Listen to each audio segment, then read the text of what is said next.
नमस्कार, stock idea YouTube च्यानलमा यहाँलाई हार्दिक स्वागत छ। आजको बसाइमा रहेर हामीले सबैभन्दा सस्ता 5वटा माइक्रो फाइनान्सको बारेमा जानकारी लिएर आएका छौँ। आज हाम्रो जानकारीमा लिएर आएका 5वटा सस्ता माइक्रो फाइनान्स मूल्यको आधारमा हुन् है त। आज हामीले मूल्यको आधारमा, बजार मूल्यको आधारमा सबैभन्दा सस्ता 5वटा माइक्रो फाइनान्सको बारेमा जानकारी लिएर आएका छौँ।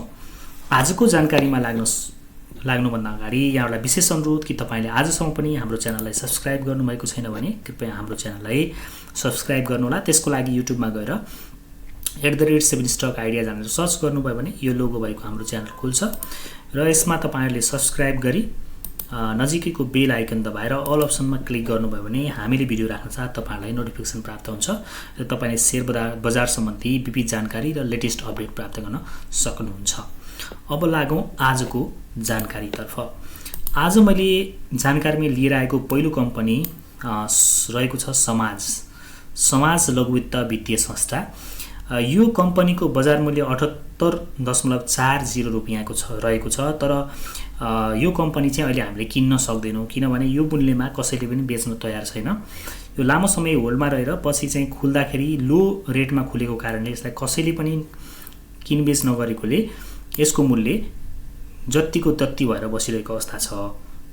यो अवस्थामा चाहिँ यो कम्पनीको कारोबार भइरहेको छैन। तर यो कम्पनी यदि हामीले 800-900 सम्म पाउँछौँ भने यो कम्पनी किन्न चाहिँ हुन्छ, मज्जाले किन्न हुन्छ। यसको फन्डामेन्टल अवस्था चाहिँ राम्रो छ भन्ने हिसाबले र सबैभन्दा सस्तो देखिएको हिसाबले मैले चाहिँ तपाईहरुमाझ लिएर आएको हुँ। यसको अब मूल्यको कुरा नगरौँ किनभने यो बढ्नै पाएको छैन हैन, बढ्नै सकेको छैन, यसको कारोबार नै हुन सकेको छैन हैन। तर फन्डामेन्टल अवस्था चाहिँ राम्रो छ। ईपीएस 33.18 रुपैयाँ देखिन्छ। पी रेशियो त यति सस्तो भइसकेपछि जम्मा 2.36 छ हैन। पी रेशियो चाहिँ हामीले माइक्रो फाइनान्सको हकमा चाहिँ पी रेशियो 20 भन्दा तल छ भनेसम्म हामीले त्यो कम्पनीलाई राम्रै मान्न सक्छौँ। 15 भन्दा तल छ भने त धेरै राम्रो। त्यो भन्दा तल चाहिँ सायद छैनन् होला माइक्रो फाइनान्समा चाहिँ। बुक भ्यालु हेर्नुहुन्छ भने यो कम्पनीको 208 रुपैयाँ 80 पैसा देखिन्छ र यसको डिभिडेन्ड हिस्ट्री हेर्छौँ भने चाहिँ 14 देखिन्छ। आर्थिक वर्ष 78-79 र 78-79 मा अहिले 14.25% बोनस सेयर दिएको छ र 0.75% कर तिर्ने प्रयोजनको लागि नगद लाभांश पनि दिएको छ। यसर्थ यो समाज भन्ने कम्पनी जुन छ, समाज लघुवित्त वित्तीय संस्था, यसको कारोबार हुन थाल्यो र 800-900 सम्म हामीले यदि यसलाई क्याच गर्न सक्यौँ, किन्न सक्यौँ भने यो कम्पनीलाई चाहिँ हामीले किन्दा फरक पर्दैन है त। र आज मैले 5वटा कम्पनी भनेकोमा चाहिँ यसलाई मैले काउन्ट गरेको छैन किनभने यसको कारोबार चाहिँ हुन सकिरहेको अवस्था छैन हैन। त्यसकारण यस बाहेक चाहिँ मैले 5वटा सस्ता कम्पनी आज तपाईहरुलाई बताउँछु। समाज बाहेकको हकमा चाहिँ सबैभन्दा सस्तो माइक्रो फाइनान्सियल कारोबार भइरहेकोहरु मध्ये यो कम्पनी रहेको छ। एनएमबी लघुवित्त वित्तीय संस्था लिमिटेड हैन। यसको चाहिँ अहिले बजार मूल्य 515 रुपैयाँ मात्रै छ। यसको चाहिँ 52 हप्ताको हाइलो हेर्छौँ भने माथि जाँदाखेरि यो 830 रुपैयाँसम्म पुगेको देखिन्छ भने तल झर्दाखेरि 472 रुपैयाँसम्म झरेको देखिन्छ। यसको अरु फन्डामेन्टल अवस्था हेर्छौँ भने यसको ईपीएस माइनसमा देखिन्छ 3.11। यो 79-80 को क्वार्टर 4 को रिपोर्ट अनुसार पी रेशियो पनि माइनसमा चाहिँ हेर्ने कुरै भएन। तर बुक भ्यालु हेर्छौँ भने 142 रुपैयाँ छ र यो चाहिँ सधैँ यी कम्पनीहरुको यस्तै नेगेटिभ नै रिपोर्ट आउँछ भन्ने चाहिँ हुँदैन हैन। 120 दिनको एभरेज मूल्य हेर्छौँ भने 571 रुपैयाँ छ भनेपछि अहिले चाहिँ एभरेज मूल्य भन्दा अलिकति तल यो यसलाई चाहिँ हामीले किन्न पाइरहेका छौँ र एउटा आर्थिक वर्षको नतिजाको आधारमा मात्र हामीले चाहिँ कम्पनीलाई इभ्यालुएसन गर्नु हुँदैन, पास्टलाई पनि हेर्नुपर्छ।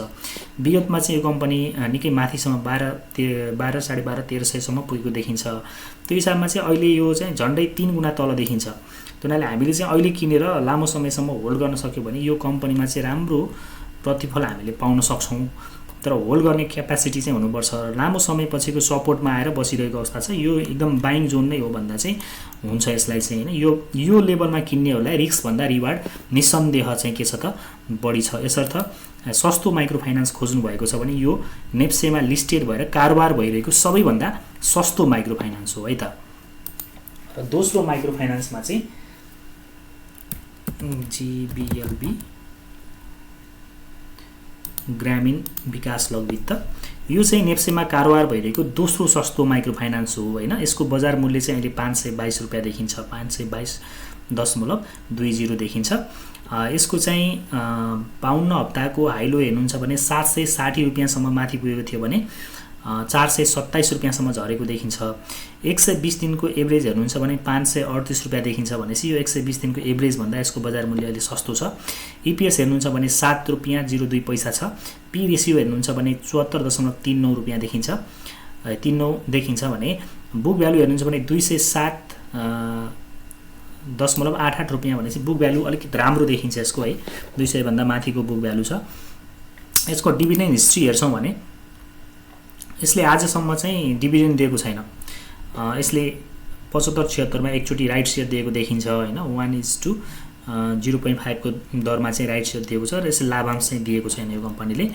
तर बजारमा चाहिँ जब माइक्रो फाइनान्समा एउटा लहर सुरु हुन्छ यो कम्पनीमा राम्रो ग्रोथ हामीले देखिरहेका हुन्छौँ हैन। अहिले चाहिँ यो एकदम तल्लो मूल्यमा छ। यो मूल्यमा चाहिँ किन्ने हो भने रिस्क भन्दा रिवार्ड नै बढी देखिन्छ। अहिले चाहिँ यसको बजार मूल्य 522 रुपैयाँ र लो हेर्छौँ भने 427 सम्म चाहिँ झरेको देखिन्छ।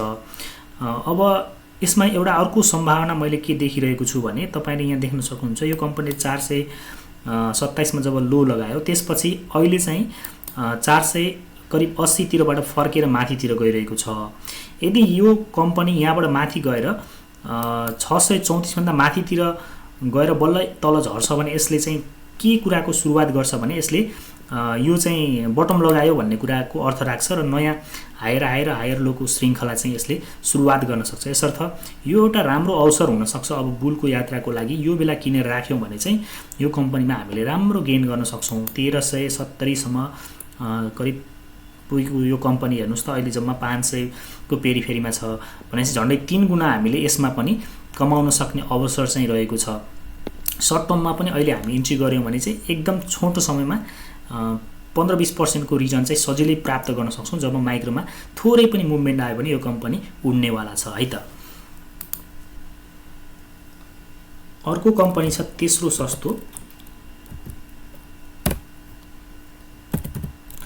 नाडेप लघुवित्त वित्तीय संस्था पनि सस्तोको आधारमा समाजलाई यदि काउन्ट नगर्ने भने यो तेस्रो सस्तो माइक्रो फाइनान्स हो अहिले नेप्सेमा कारोबार भइरहेकोमा चाहिँ।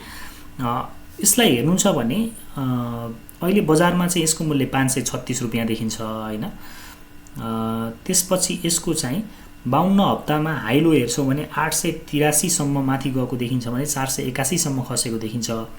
120 दिनको एभरेज हेर्नुहुन्छ भने 568.80 रुपैयाँ देखिन्छ भनेपछि यो 536 भनेपछि यो 120 दिनको एभरेज भन्दा तल नै यसको मूल्य रहेको छ हैन।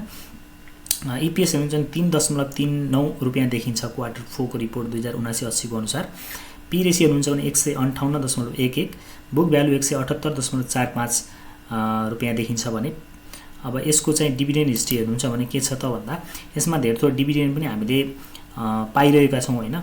जस्तो कि 74-75 मा 15%, त्यसपछि 75-76 मा 10%, 77-78 मा चाहिँ 20% डिभिडेन्ड। गत सालको डिभिडेन्ड चाहिँ राष्ट्र बैंकले यसको रोकेको थियो हैन, 10% हो जहाँसम्म घोषणा गरेको थियो तर यसले चाहिँ दिन पाएको थिएन। राष्ट्र बैंकको एउटा राष्ट्र बैंकले यसलाई चाहिँ दिन चाहिँ रोक लगाएको थियो है त।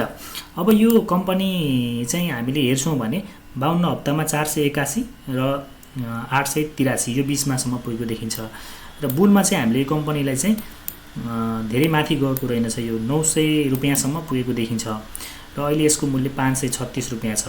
यो कम्पनी पनि बुलसम्म राख्न सक्ने अथवा चाहिँ मिड टर्म र लङ टर्मसम्म राख्न सक्ने हुने यो कम्पनीबाट पनि धेरै राम्रो गेन गर्न सक्ने चाहिँ लगभग निश्चित जस्तो छ है त।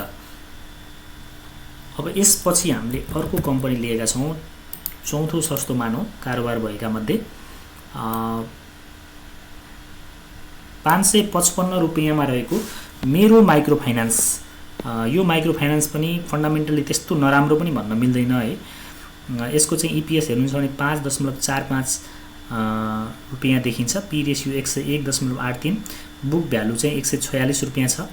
52 हप्ताको हाइलो हेर्छौं भने 945 सम्म पुगेको थियो माथि जाँदा भने तल झर्दाखेरि 493 सम्म चाहिँ थियो पुगेको यो कम्पनी र यसको चाहिँ 120 दिनको एभरेज हेर्नुहुन्छ भने 90.82 रुपियाँ देखिन्छ। अहिले 555 भनेपछि 120 दिनको एभरेजमा चाहिँ भन्दा तल चाहिँ हामीले यसलाई पाइरहेका छौँ।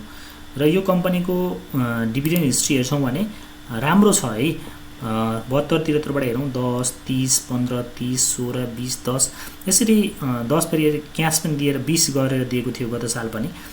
यसको पनि हिस्ट्री हेर्छौँ भने राम्रो कम्पनीको रूपमा यो देखिन्छ। गत आर्थिक वर्षमा चाहिँ 79-80मा चाहिँ अलिकति रिपोर्ट यसको नराम्रो आएको कारणले फन्डामेन्टल अवस्था चाहिँ अलिक कमजोर देखिएको छ, तर सधैँ त्यो अवस्था रहँदैन। यसमा पनि हामीले अघि भने जस्तै ग्रामीणमा जस्तै यसमा पनि एउटा सम्भावना के देखिएको छ भने योभन्दा अगाडिपट्टि जुन तल आएको थियो 493 मा त्यो बटम हुन सक्ने सम्भावना चाहिँ बढी छ है, किनभने अहिले चाहिँ त्योभन्दा माथिबाट फर्केको छ। र यदि यहाँबाट बढ्न सुरु गर्छ, माइक्रोमा चाहिँ एउटा ट्रेन्ड सुरु हुन्छ भने यो कम्पनी चाहिँ पक्कै पनि योभन्दा अघिल्लो हाईबाट 600 जुन 700 जति पुगेको थियो त्यो हाईबाट माथि नै यसले चाहिँ पुगेर मात्रै झर्यो भने यसमा पनि यो बियरको जुन श्रृङ्खला थियो त्यो तोडिएर चाहिँ ट्रेन्ड चेन्ज भएर चाहिँ अब बुलको सुरुवात भयो भन्न सक्छौँ। त्यसकारणले हामीले यो मूल्यमा चाहिँ धेरथोर किनेर राख्ने र यसले चाहिँ कन्फर्म गर्यो, बुलको कन्फर्म गर्यो भने यसमा पूर्ण रूपमा आफूले लगानी गर्ने इच्छा भएको जति लगानी गर्न चाहिँ सक्छौँ। र यो पनि एकदम किन्नको लागि मैले चाहिँ उपयुक्त नै समय देखिरहेको छु। यति सस्तोमा चाहिँ होइन, यो कम्पनी पाउनु भनेको एउटा अवसर नै हो होइन। तर हामी चाहिँ अब माथि किनेर फसेका छौँ भने एभरेज गर्न सक्छौँ। 1263 सम्म देखिन्छ। अहिले चाहिँ 500 भनेपछि अब यसमा पनि झन्डै 3 गुणा त हामीले सजिलै कमाउन सक्ने मैले देखिरहेको छु है त। अब अन्तिम कम्पनी आरम्भ चौतारी, आज हामीले जानकारीमा लिएको चौथो कम्पनी, पाँचौं कम्पनी हो यो नेप्सेमा लिस्टेड भएर कारोबार भइरहेका सस्ता 5वटा माइक्रो फाइनान्सको कुरा आउँदा यसको पनि छोड्नु भएन। 562 रुपियाँ यसको अहिले बजारमा मूल्य देखिन्छ। यसको चाहिँ हाई लो हेर्छौँ भने 52 हप्तामा 906.70 र 528.10 सम्म झरेको देखिन्छ। 906 पुगेको 528 सम्म झरेको देखिन्छ। 120 दिनको एभरेज हेर्छौँ भने 600 रुपियाँ देखिन्छ होइन। अहिले चाहिँ 562 भनेपछि एभरेज मूल्यभन्दा चाहिँ तल छ। इपिएस माइनसमा देखिन्छ, त्यसपछि पी रेसियो पनि माइनसमा देखिन्छ। Book value 140। अब यसको डिभिडेन्ड हिस्ट्री हेर्छौँ भने कस्तो छ हेरौँ है त। 76-77 मा चाहिँ यसले 8.85 र 77-78 मा चाहिँ यसले 21% चाहिँ बोनस सेयर दिएको देख्छौँ। अब यसको डिभिडेन्ड हिस्ट्री पनि नट ब्याड है, राम्रै छ। कम्पनीलाई एकदम एवं रूपमा चाहिँ हामीले एकदम नराम्रो भन्न सकिँदैन। समग्र चाहिँ माइक्रो फाइनान्समा चाहिँ एउटा नेगेटिभ इफेक्ट देखिएको कारणले, समग्र माइक्रो फाइनान्स घटेको कारणले यी सबै कम्पनीहरू घटेका हुन्। तर यो एउटा अवसर पनि हुनसक्छ है। यो हेर्नुहोस् त, यो कम्पनी कहाँसम्म पुगेको छ, 1500 सम्म पुगेको कम्पनी अहिले करिब चाहिँ 600 को पेरिफेरीमा मात्रै छ। यो कम्पनीलाई पनि हामीले धेरथोर उठाएर राख्यौँ भने मिड तथा लङ टर्ममा चाहिँ एकदमै राम्रो गेन गर्न सक्ने सम्भावना चाहिँ मैले देखेको छु है त। हवस् त, आजको बसाइमा रहेर हामीले 5वटा समाजलाई छोडेर 5वटा चाहिँ सबैभन्दा सस्ता मूल्यको आधारमा सबैभन्दा सस्ता 5वटा माइक्रो फाइनान्सको बारेमा जानकारी राख्यौँ। तपाईँहरूलाई आजको भिडियो कस्तो लाग्यो, कृपया जस्तो लाग्यो त्यस्तै प्रतिक्रिया दिनुहोला। र यी सबै कम्पनीहरू तपाईँ किन्नुहोस् भन्न खोजेको चाहिँ होइन, एउटा तपाईँहरूलाई चाहिँ एजुकेसन होस् र यसमध्ये तपाईँले रोजेर एउटा बेस्ट अफ द बेस्ट किन्न सक्नुहोस् भन्ने हाम्रो अपेक्षा हो। यसर्थ लगानी गर्नु पूर्व तपाईँ आफैले पनि अध्ययन अनुसन्धान गर्नुहोला भन्न चाहन्छौँ। र आजको बसाइबाट यहाँहरूको समय शुभ रहोस् भन्ने कामनासहित बिदा चाहन्छौँ। नमस्कार, शुभ समय।